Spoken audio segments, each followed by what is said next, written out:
थांनाय गोलाव सम सोरबा बिपिएफआव दङमोन सोरबा कंग्रेसआव दङमोन बा सोरबा गुबुन गुबुन दोलोआव दङमोन नाथाय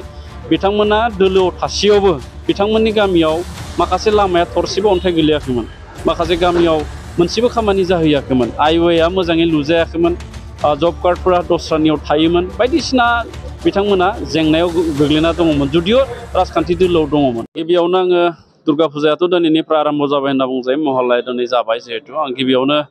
जोंनि 32 नं भेरगाव समस्ति लोगोसे बिटिआरनि गासैबो रायजो राजानो दुर्गा फुजानि आङो गोजोन आरो हामलायथिखौ जासिहरदों मिजिंथिदों बे दुर्गा फुजानि गेजेरजों दुर्गाखौ शक्तिनि देबी होननानै बयबो मोनथियो जाहाथे जोंनि गेजेराव गाज्रि गोसोआ जोबस्रांनानै मोजां गोसो जोंनि गेजेराव फैयो गाज्रिनि थाखाय जोङो खौसेयै जुजिनो थाखाय जों गोहो मोनो बेनि थाखाय आं खावलायहरदों आरो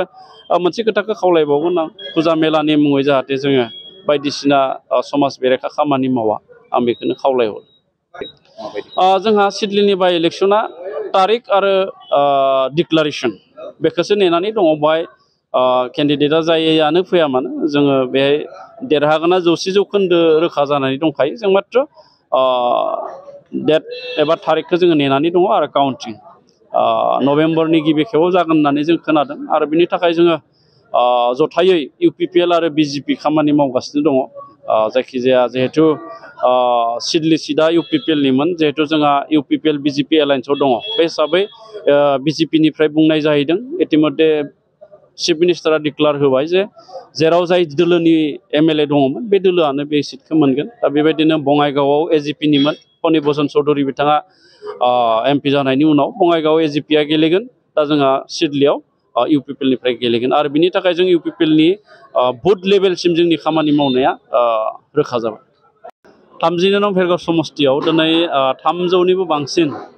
बिपिएफ कंग्रेस आरो गुबुन गुबुन राजनीतिक दोलोनि मावथि बिथांमोना जोंनि प्रमद बर' बिथां दैदेननाय इउपिपिएल दोलोआव जगदान जाफैदों बेनि गुबै जाहोनानो जाबाय जोंनि बिटिआर ओनसोलाव जौगानाय गोजोन आरो खौसेथिया फैबाय बिटिआर सुक्तिया मोनसेनि उनाव मोनसे मावफुंजागासिनो दङ आरो जोंनि बे बिटिआर ओनसोलनि गासैबो हारि माहारिनि सुबुंनि थाखाय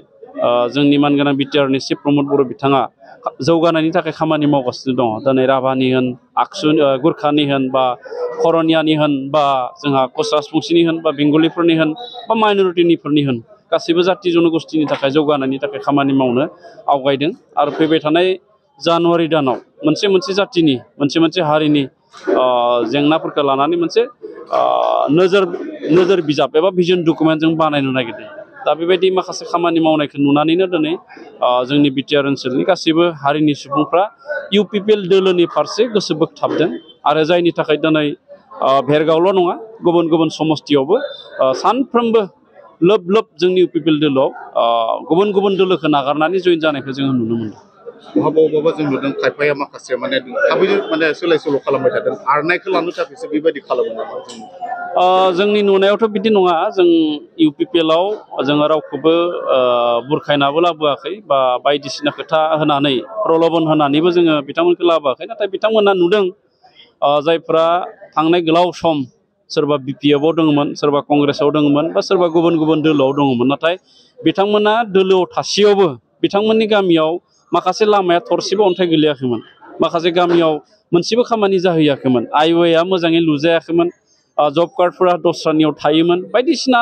बिथांमोना जेंनायाव गोग्लैना दङमोन जुदिअ राजखान्थि दोलोआव दङमोन नाथाय दिनै जोंनि इउपिपिएल दोलोआ फैनाय लोगो लोगो इउपिपिएल दोलोआ बिटिसिआव सासन खालामनाय लोगो लोगो बिटिआरनि चिफ प्रमद बर'आ बिथाङा बिटिआरखौ सालायनो बा खुंनो बिबान लानाय लोगो लोगो दिनै रावबो राजखान्थिनि दोलोनि खोथा जोङो बुङाखै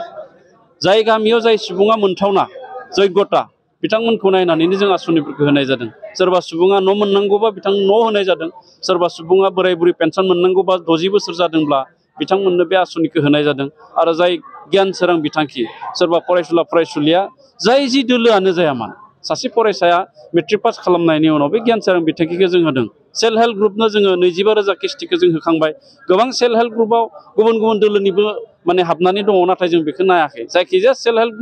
ग्रुपनो जोङो 25,000 रांखान्थि बा अनसुंथाइखौ जों होनाय जाबाय गिबि खेबनि थाखाय गिबि खेबथि दा बेबायदिनो जों माखासे आसनिफोरखौ जोङो दोलो हानजा बा खुनु धोरोम खान्थि जेबो जों नायालासिनो जौगानायनि थाखाय सुबुं माहारिनि जौगानायनि थाखाय जों खामानि मावदों सासे दैदेनगिरिनि सासे थार नंगुबै सुबुं समाजनि खामानि मावनायनि नोजोरजों जोंनि बिटिआरनि सिबा खामानि मावदों जायनि थाखाय दिनै गुबुन गुबुन राजखान्थि दोलोआबो गावबा गावनि दोलोखौ नागारनानै इउपिपिएल दोलोआव फैदों मोनसेल' उद्देश्य जोंनो जौगानाय नांगौ गोजोन नांगौ खौसेथि नांगौ